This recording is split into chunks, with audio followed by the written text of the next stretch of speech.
In this question, we have to find the value of the integral from 0 to pi of sine nx upon sin x dx, and hence we have to prove that it is equal to 0 whenever n is even and it is equal to pi whenever n is odd. ठीक है, तो इस type के problems कैसे करते हैं. ठीक है, तो रिकर्जन होता है, रिकर्जन के मेथड से इन सारे क्वेश्चंस को, इंटीग्रल्स को सॉल्व करते हैं. तो देखते हैं कि how we can approach this problem.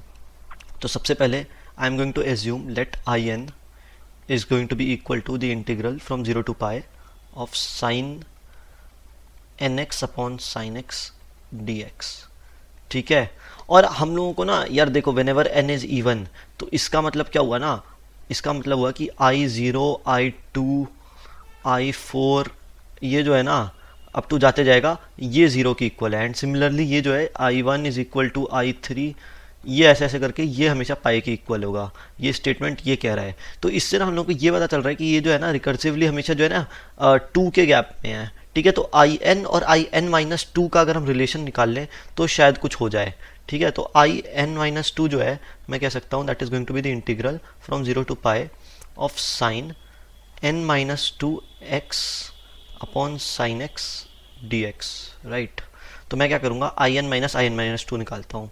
तो I n minus two is equal to the integral, क्योंकि इंटीग्रल 0 से पाई है दोनों जगह पे, और 1 बाई साइन एक्स को मैं कॉमन ले सकता हूँ. And I can write sine n x minus sine n minus two x d x. Right, और ये फार्मूला मैं जानता हूँ, साइन सी माइनस साइन डी का फार्मूला होता है 2 cos C plus D by two sine C minus D by two. Right, तो इस फार्मूला से मैं यहाँ पे इसको सिंप्लीफाई करूँगा, ये जो मेरे पास है.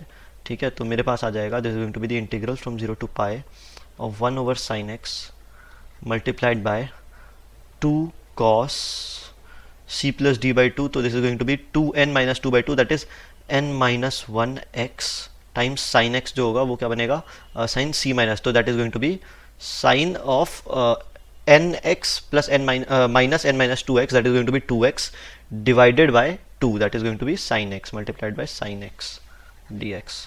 तो यहाँ पे साइन एक्स कट जाएगा, तो I am going to be left with 2 cos n minus one x. Right, the 2 times integral from 0 to pi of cos n minus one x d x. ठीक है, तो यहाँ पे मैं क्या कर सकता हूँ. ठीक है, King's rule, let me call this to be equal to J. Let me change the pen first.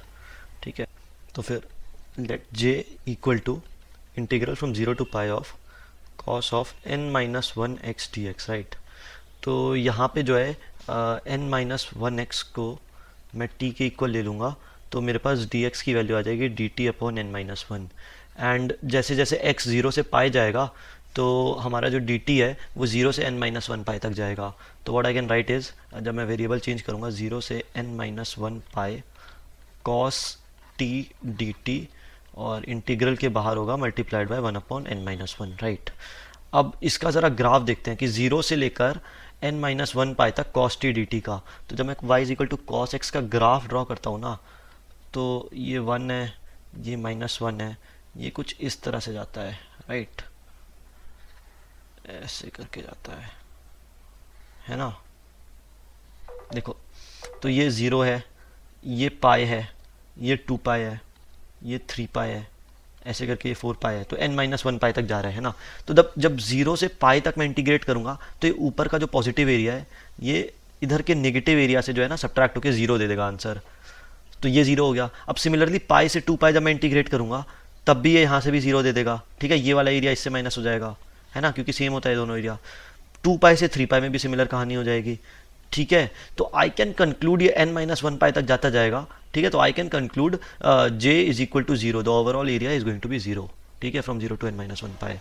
ठीक है, तो that is what I wanted to convey.